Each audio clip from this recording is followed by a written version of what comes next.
Bueno, bienvenidos, bienvenidas a esta clase de medicina china e I Ching. Esta va a ser la primera de esta serie, en la cual vamos a tratar de empezar a ver cuál es la aplicación o el uso que va a tener el libro, que tiene el libro de los cambios a la medicina china desde distintos puntos de vista. Entonces, así como a modo introductorio, les comento, por si no me conocen, mi nombre es Pablo Lacour, yo soy profesor y terapeuta de medicina china y Qigong.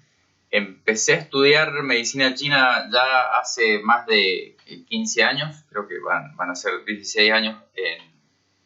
ahora en 6 meses. Y previamente a eso tuve contacto con el I Ching desde que era bastante joven, a eso de los 18 años creo. Entonces tengo una relación con el I Ching ya de 2 décadas de lectura, de uso, y posteriormente entré en el mundo de la medicina china. Conocer el libro de los cambios yo creo que me ayudó un poco a entender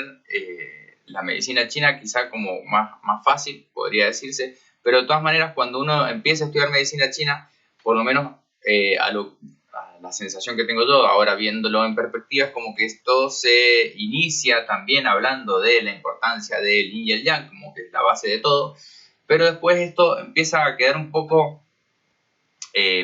oculto, si se quiere, con otras teorías que se van sumando en la medicina china. La medicina china es un conjunto de teorías que se tratan a veces de hacer encajar, porque han ido surgiendo también a lo largo de la historia del desarrollo de la medicina china, han ido surgiendo nuevas teorías y todas se han ido queriendo como compilar y hacer encajar unas a otras.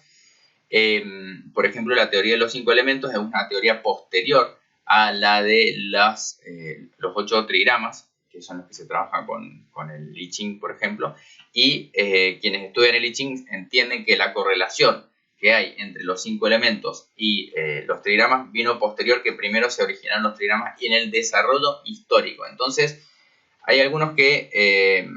dicen que, bueno, que el origen de la medicina china, y no solo de la medicina china, sino de muchas manifestaciones culturales, podríamos pensar en la astrología china, en el feng shui y en otras ramas de la cultura china,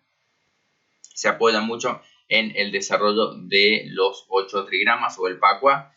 que es un desarrollo bastante primitivo. Entonces está presente todo lo que es el desarrollo de la medicina china, está presente siempre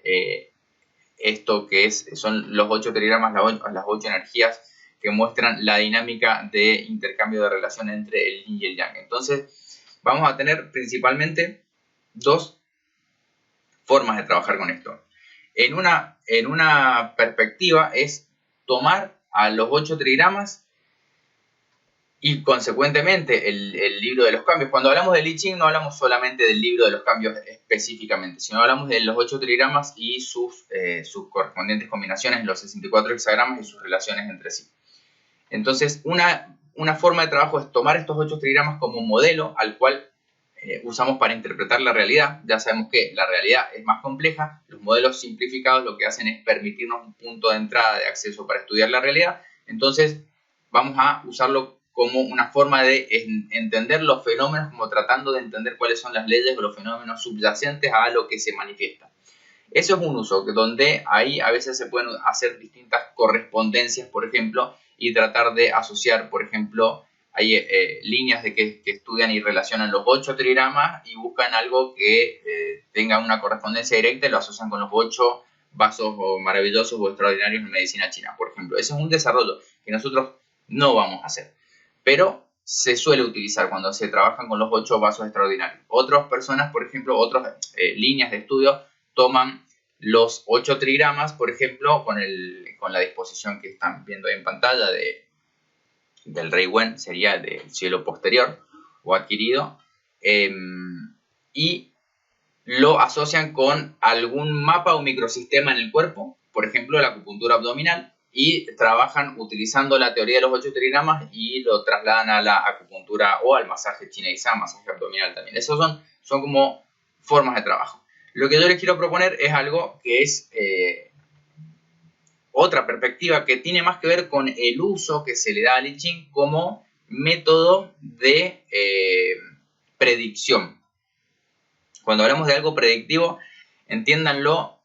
también como una aproximación que uno hace cuando quiere estudiar un fenómeno y necesita un punto de partida. En la medicina china existen muchos métodos de diagnóstico, por ejemplo, que uno toma años en dominar, desde que entiende la teoría hasta que empieza a hacer la práctica. Por ejemplo, la observación de la lengua, el pulso, la interpretación de los signos y síntomas, todo eso me va aportando elementos de diagnóstico, y el buen diagnóstico, en definitiva, lo que va a resultar es en un buen tratamiento. Cuando yo tengo un buen diagnóstico, el tratamiento suele ser más efectivo para beneficio de los pacientes y para beneficio del terapeuta. Ahora, otra forma de utilizarlo, si utilizo la dimensión predictiva del I Ching, ¿en qué se basa la teoría de la dimensión predictiva del I Ching? En un poco esta idea de sincronicidad, por decirlo en términos occidentales, en donde todo lo que sucede en un momento dado está relacionado energéticamente. Como en este mismo principio se basan, por ejemplo, la astrología, no solamente la astrología china de los 4 pilares, el Bazi, sino también la astrología occidental. O sea, lo que ocurre en un momento dado, que tiene que ver con el mapa de los cuerpos celestes, por ejemplo, y el momento del nacimiento, guardan una relación energética entre sí. Entonces hay muchos desarrollos que utilizan, por ejemplo, lo que le llaman el hexagrama natal, o hacen un cálculo con la astrología china para utilizar los trigramas, y eso después lo utilizan en el diagnóstico o tratamiento. Nosotros no vamos a ver eso. Hay una dificultad en la astrología Bazi que es muy compleja, y probablemente esto se debe a que tiene varias escuelas de pensamiento que resultan en que no haya una homogeneidad en el método de los cálculos que hay. Entonces hay páginas web, por ejemplo, en donde uno puede calcular un hexagrama natal, por ejemplo, o el hexagrama del momento, y de repente se va a encontrar con otras que arrojan otros resultados.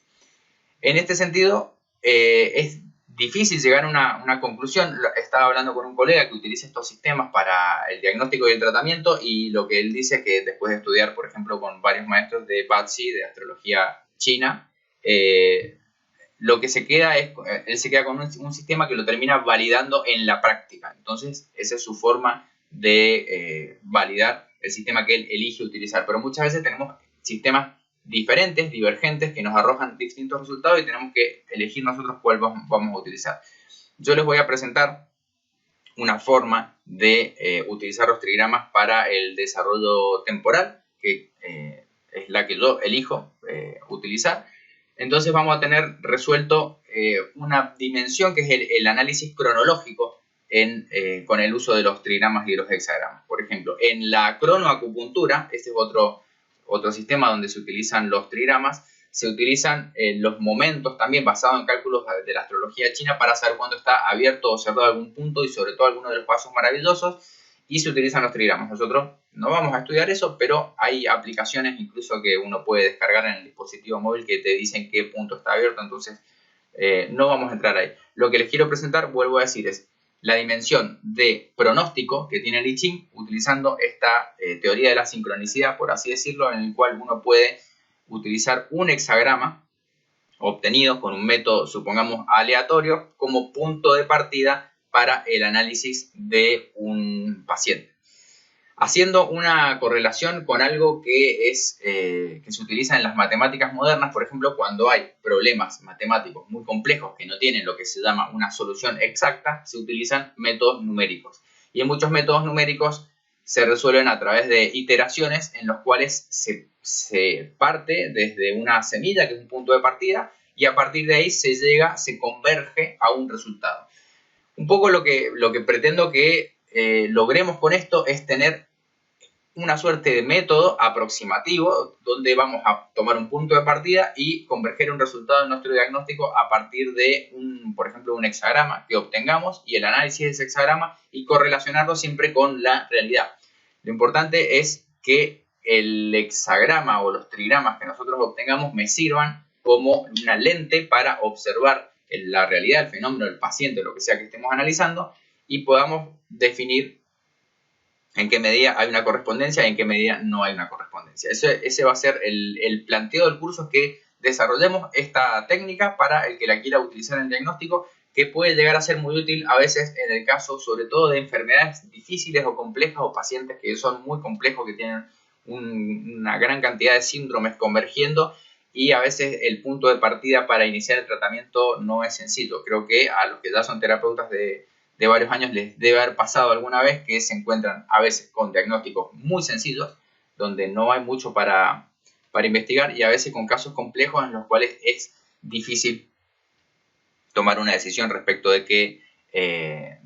camino tomar, tanto en el diagnóstico como en el tratamiento. Bueno, esto puede ser una herramienta útil en ese sentido. Entre otros, si uno empieza a utilizar el libro de los cambios, el I Ching, de forma regular, va a encontrar una riqueza mucho mayor que esta breve introducción que les estoy dando, pero entonces ese va a ser el planteo, que entendamos primero las correspondencias que tienen los 8 trigramas. Lo podemos relacionar, por ejemplo, con las correspondencias que después tienen los 5 elementos que nos ayuden a hacer diagnóstico, y que aprendamos a utilizar los trigramas y los hexagramas y el análisis, la relación entre las líneas para diagnosticar en principio a los pacientes, por ejemplo, si estamos en medicina china, o a observar un fenómeno cambiante también, como puede ser el estado de salud de una persona, y tener nociones de qué energías, qué elementos pueden estar en juego. Esa es un poco la propuesta. Vamos entonces a ir como ordenadamente, primero estudiando correspondencias, después estudiando los principios de análisis de los hexagramas. La recomendación, si ya tienen pacientes, es que después de esto tengamos como una parte práctica, si se quiere, donde podamos hacer, ponerlo a prueba, tratar de ver qué resulta de esto y entender cómo va a ser el método de consulta del I Ching. Personalmente, el uso que yo le doy al I Ching más frecuente es el de consultas cuando vienen personas que necesitan buscar orientación. Entonces, ese uso del I Ching como libro de sabiduría, que se basa más en el I Ching de la escuela confuciana, podríamos decir, donde se trata de entender a través de la observación de los fenómenos de la naturaleza, los fenómenos de lo humano y lo social, y buscar consejo en ese sentido. Ese es un uso que quizá estén más familiarizados, que es el más popular que tiene el I Ching hoy en día. Uno consulta el I Ching en busca de un consejo como libro de sabiduría. Está muy bien, y hay que encuadrar siempre, cuando uno hace una consulta en ese sentido, tiene que saber qué es lo que está buscando en una consulta. Cuando uno hace una consulta respecto del ámbito de la salud aplicado a la medicina china, por ejemplo, o alguna otra terapia que uno haga, tiene que saber encuadrarlo en ese espacio, en ese ámbito. Entonces, el encuadre que yo le dé al uso del I Ching es fundamental, porque no puedo hacer un análisis médico, si se quiere, o de la medicina china de la salud, energético, si estoy haciendo una consulta por otros aspectos de la vida del paciente o del consultante en general. Siempre tenemos que tener claro bien cuál va a ser el encuadre.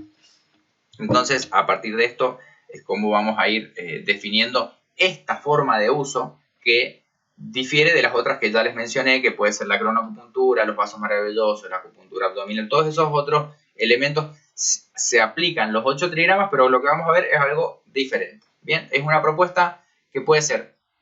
difícil para la mente racional aceptarla en un principio, como con un método aleatorio partir de un hexagrama obtenido para el análisis de un paciente, pero si lo llevamos a esto, a los métodos, como les decía, en las matemáticas modernas, como un método numérico que nos permita aproximar para converger a una solución, va a ser un buen punto de partida. Y siempre que el hexagrama que uno obtiene, obviamente, no se condice con la realidad, bueno, vale la pena preguntarse por qué. Si uno encuentra una discrepancia, ¿cuál es la discrepancia? Entonces, ya sea por la vía de lo positivo, sería, o por la vía de lo negativo, del contraste, nos va a servir para el análisis, la obtención de los hexagramas y la relación entre los trigramas, además de otros desarrollos que vamos a poder ir realizando. Esto es como una breve presentación para que nos orientemos de qué es lo que vamos a estar estudiando en este sentido, y después obviamente que si nos surgen dudas o discrepancias, la idea es que podamos usar pensamiento crítico y discrepar, así como por ejemplo a mí me ocurre con la astrología Bassi, que al no encontrar una forma universal, si se quiere, del cálculo de la dimensión temporal, yo les voy a proponer otra y después ustedes pueden elegir la que mejor resultado les dé respecto de sus propios trabajos, sus propios pacientes. Siempre tengan en cuenta que esto es una herramienta de análisis como modelo, y lo puedo aplicar tanto en lo macro como en lo micro, lo puedo aplicar en el cosmos como en lo humano, lo puedo aplicar para el análisis de un ciclo de un año, de 12 meses, de un ciclo lunar, de un ciclo de un día. Como herramienta, el método es el mismo, lo que va cambiando es cómo lo utilizo. Entonces, si yo entiendo estos principios, puedo utilizar la misma herramienta para el análisis de distintas escalas temporales, por ejemplo, que me permitan hacer una predicción de la evolución de una enfermedad. Por ejemplo, como propone uno de los autores que vamos a estar siguiendo. Bien, entonces, a partir de ahora ya vamos a empezar a ver el contenido. Si en algún momento tienen alguna pregunta o comentario, pueden usar el micrófono o ahí el chat, y después, si lo ven en diferido, en la grabación también dejar algún comentario y trataremos de responderlo en la siguiente clase.